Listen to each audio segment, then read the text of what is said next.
The opening bell on Wall Street is a few minutes away, but first, a few hot tickers on the Yahoo Finance platform are watching shares of Tesla. This ticker has been hot, really, on our platform the past 5 days. This time following an announcement from Elon Musk that its full self-driving beta software is available to anyone in North America who requests it. And Jared, this is not a cheap option. This is a $15,000 option on a car that is already approaching six figures if you go that route. $15,000, that's the car. You could buy a car for essentially what it costs to drive with no hands on a Tesla. Yeah, it sounds like auto needs to be disrupted here, and it is. I think the model of the future is going to be a sharing model. But we're here today. These options are really interesting. Can you make an entire car as a service? I think you can. You can make those heated seats a service No, you're not in that camp. No, I'm not promoting it. I'm a reader of trends here. This is what's happening.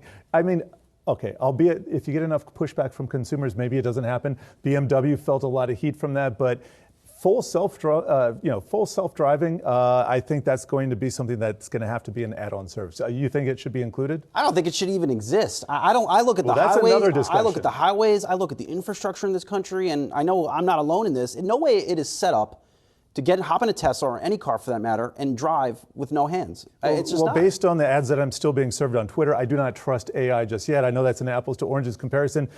In all seriousness, we're several years away from that, so I'm not advocating that just yet. But for people who want to try it out in limited circumstances on those country roads or in shopping malls, I don't know how it's set up. Maybe there are some test sites in Nevada where you have those nuclear warnings.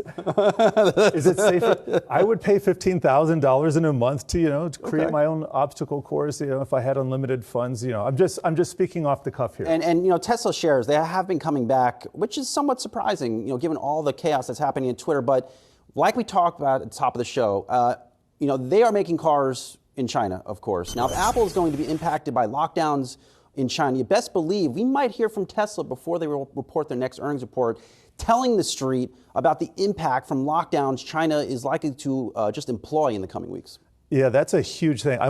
By the way, I'm annotating on the Wi-Fi interactive as I talk here. Tesla is at a huge level. You can see this prior resistance from late 2021, now acting as support. This is a huge distribution top. So, well, I should say it's too early to call it a top, but if price were to sink below the current price, let's say 175 below that, could be in for a Tesla winter here.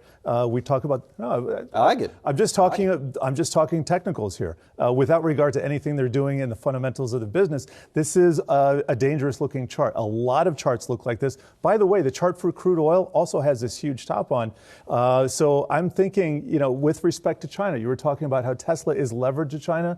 So are a lot of other companies, especially Apple. We saw the demonstrations with Foxconn. It's going to be very difficult for China, the way relations have been frosty with the U.S., to be able to dial that down. There's huge cooperation, huge interest there, and any kind of breakup over the long term, I'm talking super long term, going to be super messy.